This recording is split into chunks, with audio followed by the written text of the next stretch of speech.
യാബസിൻ്റെ പ്രാർത്ഥന അനേക കോടി മക്കളുടെ ജീവിതത്തെ മാറ്റിമറിച്ചൊരു പ്രാർത്ഥനയാണ്. കർത്താവെ, എന്നെ അനുഗ്രഹിച്ച് എൻ്റെ അതിരുകൾ വിസ്തൃതമാക്കണമേ എന്ന യാബസിൻ്റെ പ്രാർത്ഥന. നിങ്ങൾ ഈ പ്രാർത്ഥന കാണാതെ പഠിക്കുക. നിങ്ങളുടെ കുട്ടികളെ ഈ പ്രാർത്ഥന പഠിപ്പിക്കുക. നിങ്ങളുടെ വീടിൻ്റെ ചുവരുകളിൽ ഈ പ്രാർത്ഥന എഴുതി വെക്കുക. നിങ്ങൾ പോകുന്നിടത്തെല്ലാം ഈ പ്രാർത്ഥന നിങ്ങളുടെ ഹൃദയത്തിൽ കൂടെ കൊണ്ടുപോവുക. എല്ലാ ദിവസവും പ്രാർത്ഥിക്കുക.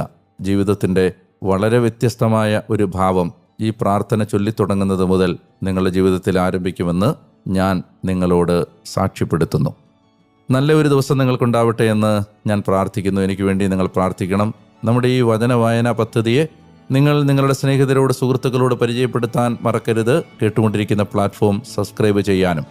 നാളെ വീണ്ടും നിങ്ങളുടെ അടുത്തേക്ക് ഈ വചന വായനയുമായി എത്താൻ ഞാൻ കൊതിയോടെ കാത്തിരിക്കുന്നു. പരസ്പരം പ്രാർത്ഥനയിൽ ഓർത്ത് നമുക്ക് വചനത്തിലൂടെ മുന്നോട്ട് നീങ്ങാം. ശുഭദിനം.